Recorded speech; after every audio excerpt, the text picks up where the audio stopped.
बेदी जी को बधाई देता हूं और मैं हरियाणा प्रदेश के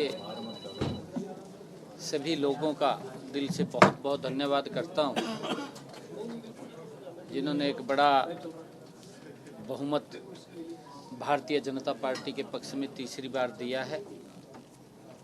देश के यशस्वी प्रधानमंत्री आदरणीय नरेंद्र मोदी जी और डबल इंजन सरकार की जो नीतियां थी उसके ऊपर मोहर लगाई है। आदरणीय मोदी जी के नेतृत्व में हम और गति से हरियाणा प्रदेश को विकास की और बढ़ाने का काम करेंगे।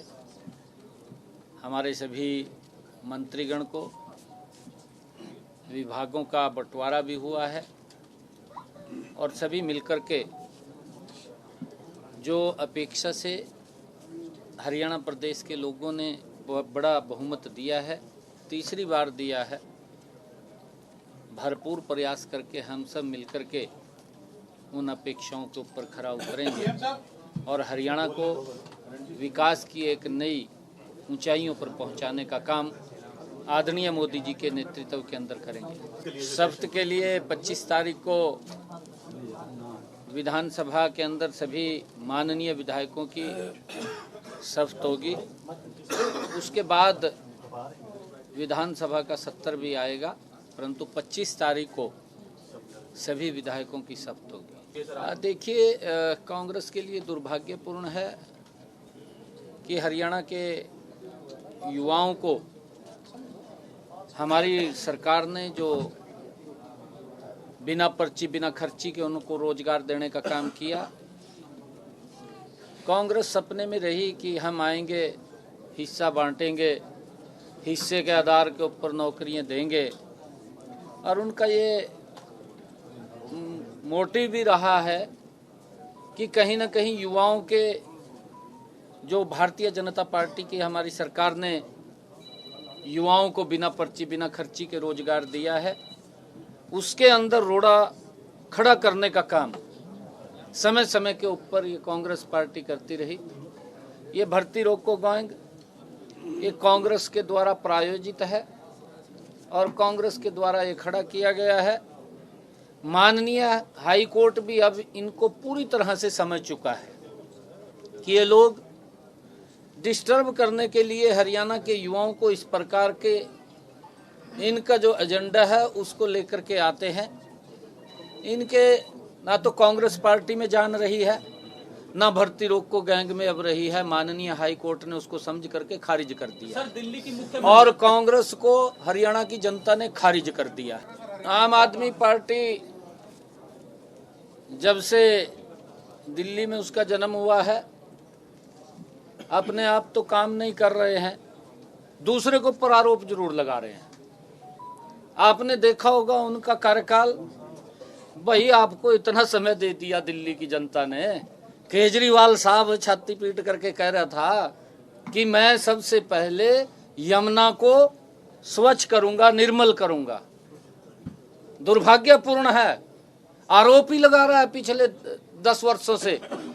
आम आदमी पार्टी कभी किसी के ऊपर आरोप लगाती है, कभी किसी के ऊपर आरोप लगाती है, अपने गिरेबान में नहीं देखते। केंद्र सरकार ने यमुना को निर्मल स्वच्छ करने के लिए 6000 करोड़ रुपया वो आम आदमी पार्टी दिल्ली को दिया है कि उसको स्वच्छ किया जाए। दिल्ली के अंदर 28 नाले जो गंदे पानी के हैं, अतिशी को क्यों इनके लग रही हैं? वो देखने चाहिए कि वो गंदा पानी यमुना में जा रहा है, उसके लिए इतना पैसा भी दिया है। घर में बैठ करके आरोप लगाना और काम की तरफ ध्यान नहीं देना, वो पैसा भी दिया, उसका ही हिसाब किताब बता दो दिल्ली के लोगों को कि मोदी जी ने इतना पैसा दिया था उसके स्वच्छता के लिए, क्या किया है क्या नहीं किया। आरोप क्यों लगा रहे हैं? इस प्रकार के आरोप लगाना ये उसके डीएनए के अंदर है, काम नहीं करना, आरोप लगाना।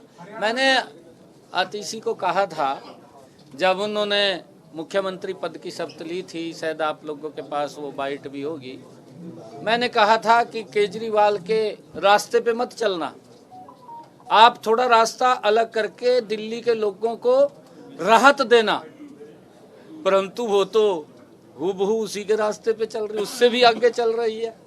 दिल्ली के लोगों को कहाँ राहत मिलेगी? दिल्ली के लोगों को राहत ये रह गए और कुछ समय रह गया है, अभी साफ होने वाले हैं। ये खाली लोगों का झूठ बोल करके और दूसरे के ऊपर आरोप लगा करके ये वोट बटोरना चाहते हैं। अब इनकी नीति को समझ चुके हैं। जिस प्रकार से कांग्रेस झूठ का सहारा लेती थी, ये भी झूठ का सहारा लेते हैं, परंतु अब इनका चेहरा, इनका नकाब उतर चुका है। अब जनता समझ चुकी है, अब इनको सबक सिखाएगी। देखिए, हमने पीछे भी पराली मैनेजमेंट को लेकर के अच्छा काम किया है। माननीय कोर्ट ने उसकी प्रशंसा की थी और आम आदमी की सरकार को ये कहा था कि आप हरियाणा से सीख लें। ये कहा था माननीय सुप्रीम कोर्ट ने कि आप वहां से सीख लें और अपने लिए भी पराली प्रबंधन का काम करें। हमने यहाँ पर अभी अधिकारियों को मैंने कहा भी है कि मैं किसानों से भी, अपने हरियाणा प्रदेश के किसानों से अपील करना चाहूँगा कि आप पराली ना जलाएं, इससे क्योंकि हमारी जो उर्वरक शक्ति है वो भी ख़त्म होती है, हमारी ज़मीन बंजर होती है और हमारे किसान बड़े सम्मानित हैं। मैं अपील करना चाहूँगा कि हम पराली ना जलाएं, दूसरे को भी रोकें। अगर कोई पराली जलाता है, आगे आकर के किसानों से अपील करूँगा, क्योंकि हमने उसके लिए अलग से प्रावधान किया है। अगर प्रति एकड़ वो पराली उठाता है, आग नहीं लगाता, तो 1000 रुपये प्रति एकड़ के हिसाब से भी हम उसको इंसेंटिव देते हैं।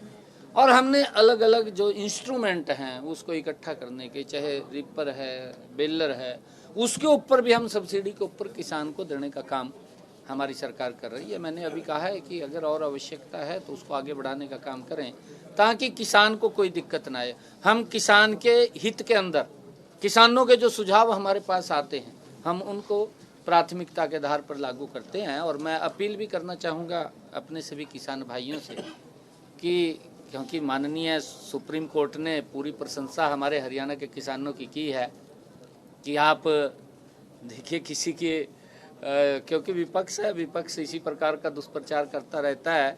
हम सब इस बात को जागरूक होकर के पराली ना जलाएं, और पराली जलाने से कई प्रकार के नुकसान होते हैं, उन नुकसानों से हमें बचना चाहिए। बिल्कुल कर रही है, सभी चुनाव होंगे, सब चुनाव होंगे।